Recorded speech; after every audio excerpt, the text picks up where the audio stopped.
Печенье M&M's өте дәмді және әдемі. Каналға тіркеліп, видеоны міндетті түрде соңына дейін көріңіз.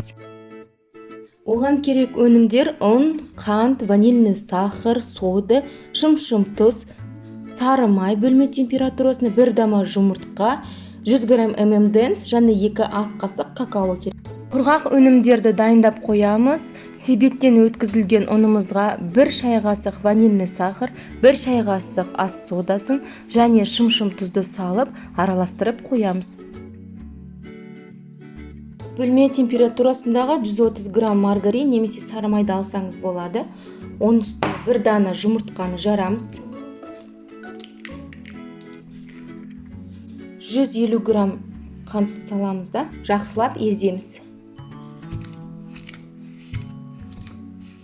Себеттен өткізілген 300 грамм ұнды салып қамыр илейміз. 300 немесе одан кемірек азырақ кетуі мүмкін. Қамыр иленіп алдық, ол қолға өте жабысқақ болып шығады. Енді осы қамырды екіге бөлемін.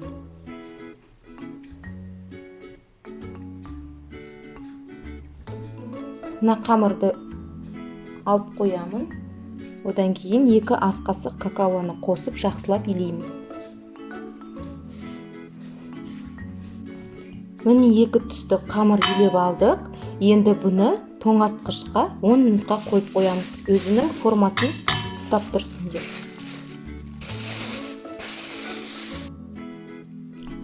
Қамырды тоңазытқышқа 10 минутта ұстағаннан кейін бірдей бөліктерге бөлеміз. Осындай домалақ шариктар жасаймыз. Көлемі бірдей болу керек. Какао қосылған қамырды дәл осылай дөңгелетіп аламыз. Каналға тіркелуді ұмытпаңыздар, алдыда тағы да қызық рецепттер болады. Осындай арнайы пештен противень аламыз да, оның бетіне пергамент қағаз немесе осында тефлоновый коврик салып, осы шариктардың бетін кішкене басып шығамыз.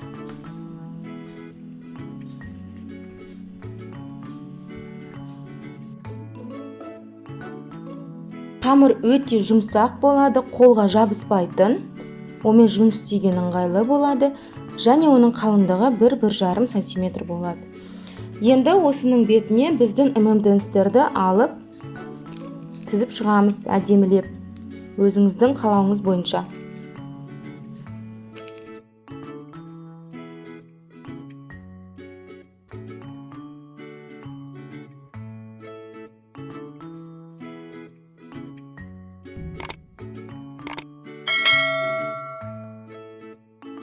Міндетті түрде қызып тұрған пешке 200 градуста 15-13 минут пісіреміз. Шет-шеті сарғая бастаған кезде алып шығамыз. Міне пештен шыққан ыстықтай біздің M&M's печеньялар өте әдемі, балалардың көзін жауын алып тұратын. Қамыры өте жұмсақ, үгітілмелі, ауызда ериді. Ең бастысы құрғақ болып шықпайды. Міндетті түрде осы рецептпен жасап көріңіздер. Сіздердің балаларыңызға үлкен қуаныш сыйлайтынына сенімдімін. Каналға тіркелуді ұмытпаңыздар. Сіздермен бірге болған Инка Максовна. Сау болыңыз.